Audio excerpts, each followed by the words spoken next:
Assalamualaikum warahmatullahi wabarakatuh. Uh, nama saya Muhammad Fajrul Munawir, NIM saya 1914289. Video ini dibuat untuk untuk kuis 2 dari dosen pengampu Ibu Yani Agus Priyani. Nah, di sini saya akan menjelaskan bagaimana bentuk penyimpangan pada suatu bank ya. Jadi ada contoh pada tahun 2011.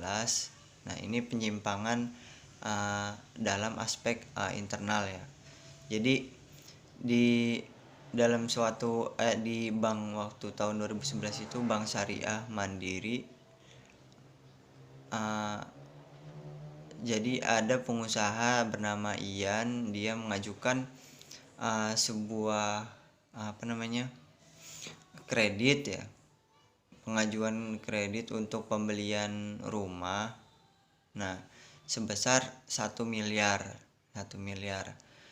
Nah, tapi dia bekerja sama dengan pegawai yang ada di Bank Syariah Mandiri tersebut untuk membuat data palsu, membuat nasabah baru gitu. Jadi membuat data palsu dan KTP itu dimanipulasi gitu datanya untuk mendapatkan fasilitas penjaminan kredit gitu. Nah, ini disebut namanya kredit fiktif. Nah, ketika kredit fiktif itu terjadi pada suatu bank, nah jadi bank ini akan kesulitan gitu untuk menagih, karena sebetulnya nasabah yang mengajukan penjaminan kredit gitu pada suatu bank itu sebenarnya tidak layak gitu, karena keuangannya yang sulit gitu. Nah, karena untuk mendapatkan fasilitas dari suatu bank tersebut, nah oknum dari nasabah ini dia membuat data palsu gitu, tapi itu atas kerjasama dengan pegawai bank yang ada di bank syariah tersebut. Nah, itu merupakan kondisi yang memang dapat sangat merugikan sekali gitu ya bagi bank itu, terutama nanti yaitu akan kesulitan untuk nagih ya ketika memang pembayaran macet. Nah, terus yang nasabah mengalami non performing financing. Nah, itu jadi bank nanti akan kesulitan untuk menagih gitu ketika memang sudah sudah macet kreditnya. Nah, siapa yang mau ditagih? Nah, ketika memang datanya itu palsu gitu. Nah, ketika memang itu datanya palsu dan sangat sulit sekali gitu untuk bank melacaknya karena memang datanya palsu. Nah, itu bekerja sama dengan pegawai yang ada di bank syariah tersebut. Lalu bagaimana upaya bank untuk menyelesaikan masalah ini gitu ya. Nah, sebetulnya ada payung hukum yang memang untuk menyelesaikan masalah ini gitu kan. Ada hukum perdata mengenai memang pemalsuan identitas, terus terkait dengan penyalahgunaan data ya, kayak gitu. Nah, itu bisa dilakukan sama bank itu untuk menyelesaikan masalah tersebut. Nah, untuk melacak nasabahnya tersebut ya itu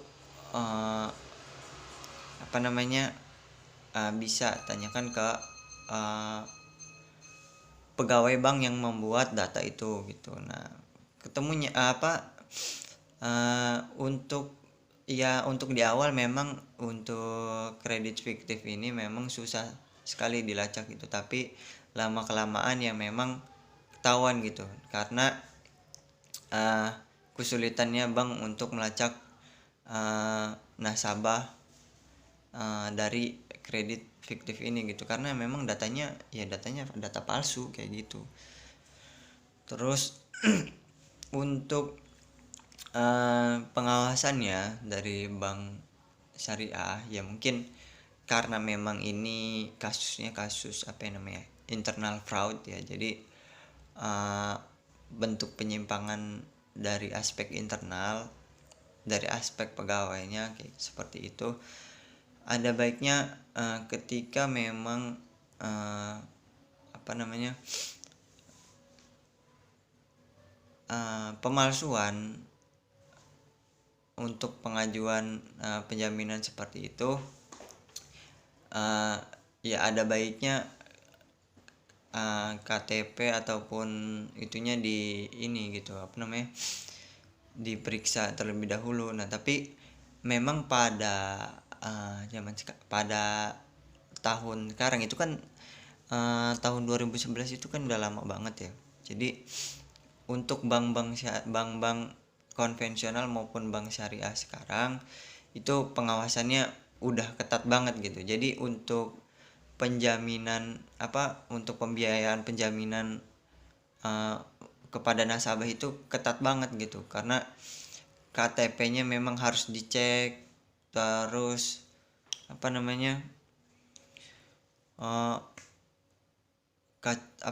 terus apakah dia masih punya utang di bank lain, apakah dia punya apa namanya, kredit yang macet di bank lain. Nah, dan untuk apa namanya, pembuatan KTP pun sekarang memang sangat sulit sekali gitu untuk dipalsukan gitu. Mau apa namanya, mau bagaimanapun susah gitu untuk KTP, karena untuk sekarang kan ada yang namanya chipnya gitu di KTP tersebut. Dan memang masih bisa saja terjadi resiko seperti itu. Namun dari pihak bank mungkin memang agak memperketat lagi gitu untuk pembiayaan penjaminan untuk nasabah, terlebih apabila pembiayaan itu mencapai misalkan 1 miliar 2 miliar, kan itu kan pembiayaan yang sangat besar gitu. Nah itu harusnya dari bank sendiri memeriksa apakah memang nasabah tersebut itu ada atau tidak gitu, sehingga tidak ada namanya kredit fiktif intinya. Dan dari pegawainya pun sendiri itu sudah disosialisasi tentang apa namanya, hukuman tentang pemalsuan data. Nah terus mereka diberi apa namanya, diberi apa namanya, tentang sosialisasi tentang peraturan gitu, agar mereka tidak akan melakukan tindakan tersebut gitu. Jadi dari pegawainya pun sendiri takut gitu untuk melakukan hal itu gitu. Nah untuk kredit fiktif sendiri gitu kan, tidak hanya terjadi apa namanya,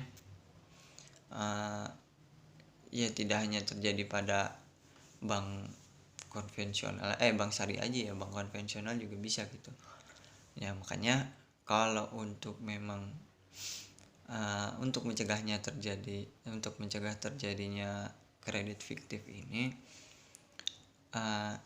aspek internalnya memang harus diperketat dulu gitu, karena memang seperti pegawai itu kan memang mengetahui itu bagaimana seluk-beluk bank tersebut. Nah kelengahan yang memang ada di bank tersebut itu bisa dimanfaatkan gitu untuk oknum-oknum yang memang apa namanya, ya mempunyai niat jahat gitu untuk memanfaatkan apa namanya, fasilitas yang ada di bank gitu kan. Ya kayak kredit fiktif ini gitu kan, nasabah yang memang seharusnya tidak diberi pembiayaan penjaminan kredit gitu. Nah, tapi bagaimana caranya dia bisa dapat gitu kan. Nah, dengan cara pemalsuan data ataupun hal lainnya. Nah, itu aja mungkin dari saya. Wassalamualaikum warahmatullahi wabarakatuh.